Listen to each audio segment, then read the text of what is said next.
According to a new report from The Elect, Apple recently gave their suppliers, Samsung and LG Display, a new task to develop bezel-less OLED display panels for future iPhone models. Apparently, Apple wants to maintain the current iPhone design while offering a seamless bezel-less experience. This design decision comes with good reason because the company seems to be cautious about implementing a display that is curved on the sides due to concerns about potential optical distortion and durability. Additionally, I would like to know how well touch rejection would work on those iPhones, as it is vital for great user experience because you don't want to be holding your iPhone and accidentally tapping a bunch of things on the display. Now, something interesting is that bezel-less displays are not just about aesthetics. These next-generation OLED panels facilitate improved film encapsulation (TFE) and under-panel camera UPC technology, while creating more space for crucial components like antennas, while reducing interference. So this bezel-less OLED display could potentially debut with the iPhone 17 Pro in 2025, as this could be the first iPhone to feature under-display Face ID technology and a hole-shaped cutout for the front-facing camera, as previously seen on the timeline shared by Ross Young.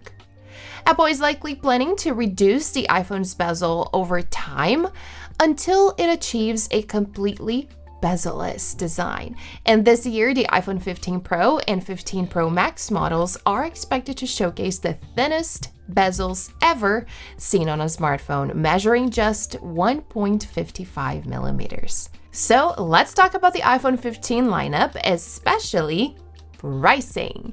According to a new Bloomberg report, Apple is considering raising the prices of the iPhones 15 Pro and Pro Max, while the prices for the lower-end iPhones 15 and 15 Plus would remain the same. Currently, the iPhone 14 Pro starts at $999 and the iPhone 14 Pro Max starts at $1,099. But it is still unknown what would be the starting price this time. Overall, Apple expects to ship around 85 million iPhone 15 units this year, which is about the same as the iPhone 14. And of course, steady unit sales combined with a price increase for the Pro models will for sure give a nice boost to the overall iPhone revenue. Also, Apple CEO Tim Cook suggested that customers are excited to get their hands on the best iPhones they can afford during a recent earnings call. He said, and I quote, "I think people are willing to really stretch to get the best they can afford in that category." So this was possibly an early indicator that more iPhone price rises were being discussed. Now, on another note, I just want to remind you that we heard the same thing last year before the iPhone 14's release, and I think this is simply an important topic that a company needs to discuss before a product release. This doesn't confirm that prices are indeed being raised. Chances are it might follow a similar pattern to last year. Apple saves costs by making only subtle changes to the base models while keeping prices consistent across the entire lineup.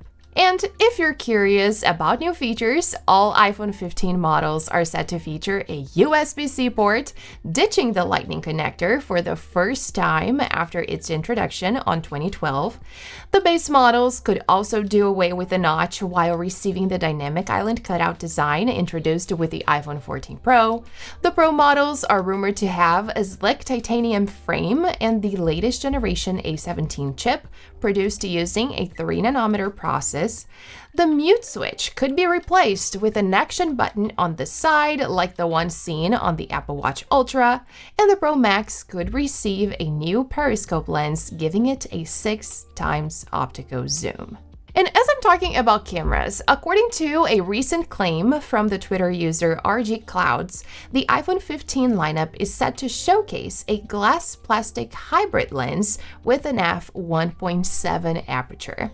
This upgrade is expected to make the iPhone 15 series the first global smartphones to feature such hybrid lens design, as existing devices with this technology from brands like Xiaomi are currently only available in China. The hybrid lens will boast one glass element and 6 plastic elements. In comparison, the iPhone 14 lineup's wide camera has 7 plastic lenses. The main camera of the iPhone 15 lineup will also feature the improved f1.7 aperture, which is slightly better than the f1.79 aperture present on the iPhone 14 Pro models. And additionally, the iPhone 15 and 15 Plus models could be equipped with the same 48 megapixel rear camera introduced in the iPhone 14 Pro and 14 Pro Max last year, according to Jeff Boo. Now, while both the iPhone 14 Pro and 15 series will utilize the same 48 megapixel Sony IMX sensor, the larger aperture on the 15 series will enable the wide camera to capture up to 20% more light. This leads to improved performance in low light conditions, of course, faster shutter speeds, and even the ability to create better depth of field effects. For the iPhone 16 Pro Max, Apple is reportedly planning to upgrade the wide camera to an 8-part hybrid lens design, and this advanced configuration will include 2 glass elements and 6 plastic elements, and they're likely going to introduce 5 and 6 element hybrid lenses on the telephoto and ultra-wide cameras, provided by Sony Optical Technology. And last but not least, as I mentioned in the beginning of the video, the iPhone 15 Pro models could feature the thinnest display bezels ever seen on an iPhone.